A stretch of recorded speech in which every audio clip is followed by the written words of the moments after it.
साथियों नमस्कार।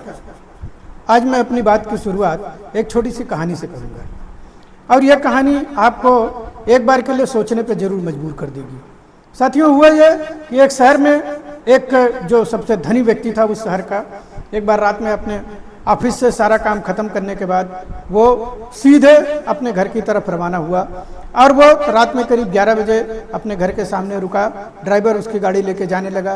तभी उसकी नज़र अपने घर के सामने जो एक बड़ा सा पेड़ था, उस पेड़ के नीचे एक बुढ़िया के ऊपर पड़ी जो फटे पुराने कपड़ों में वहाँ पे बैठी हुई थी और याचना भरी निगाह से उसकी तरफ देख रही थी। वो गया और उसके जेब में जितने चिल्लर पैसे थे, फुटकर पैसे थे, वो सारा उसको दे दिया। देने के बाद वो घर में आया और संजोग से उसके घर में उस दिन अब उसकी पत्नी और बच्चे भी नहीं थे।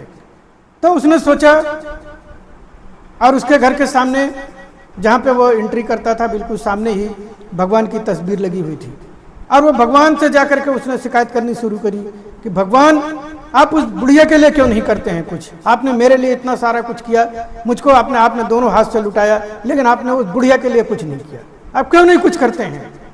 और उस समय भगवान को भी पता नहीं क्या सूझा, उन्होंने भी जवाब देना शुरू कर दिया। उन्होंने किया ना, मैंने तुमको बनाया, ये तुम्हारी जिम्मेदारी है कि तुम उसकी जिंदगी संवारो, तुम इन गरीब के लोगों के लिए कुछ करो। सारा कुछ मैं सीधे नहीं करता हूँ, मैं किसी न किसी को माध्यम बनाता हूँ और उसके थ्रू करता हूँ। उसको समझ में आ गया कि ये मैं जितना कमाता हूँ उस सारे कमाई मैं इसलिए बढ़ता है कि जो मैं सवेरे किसी न किसी को दे करके जब घर से बाहर निकलता हूँ तो उस बुढ़िया को 10 रुपया 5 रुपया जो दे करके जाता हूँ, उसकी दया से और उसकी कृपा से और उसके आशीर्वाद से मेरे बढ़ते हैं। साथियों, देना एक स्वाभाविक प्रक्रिया होनी चाहिए। आप सोचो कि अगर लोगों के पास जैसे पहले धन नहीं हुआ करता था, जो हमारे ऋषि मुनि होते थे उनके पास धन नहीं हुआ करता था, लेकिन वो ज्ञान बांटते थे और वो जितना ज्ञान बांटते थे वो उतना ही ज्ञानी होते जाते थे। बड़े बड़े साहूकार सेठ उस समय जो चैरिटी का काम किया करते थे, वो जितना ज़्यादा चैरिटी का काम करते थे उनका धन उतना ही बढ़ता जाता था।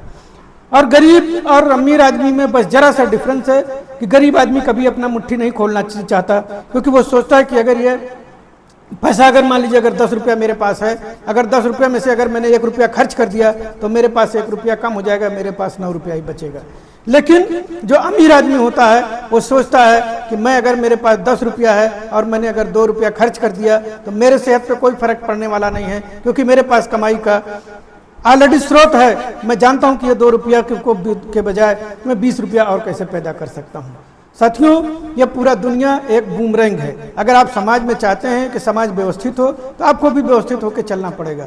अगर आप सोचते हैं कि यह समाज में किसी तरह की बुराई ना हो तो आप समाज में इस तरह की परिस्थितियां पैदा करनी पड़ेगी कि समाज में बुराई ना हो। हर आदमी अगर ये सोच ले कि नहीं मैं बुरा काम कोई नहीं करूंगा तो समाज में कभी बुराई नहीं होगी। साथियों, मैं कोई धर्मगुरु नहीं हूँ, मैं कोई शिक्षक नहीं हूँ, लेकिन मुझे अच्छा लगा कि मैं अगर जो पढ़ता हूँ सीखता हूँ तो मैं आपके साथ साझा करूँ।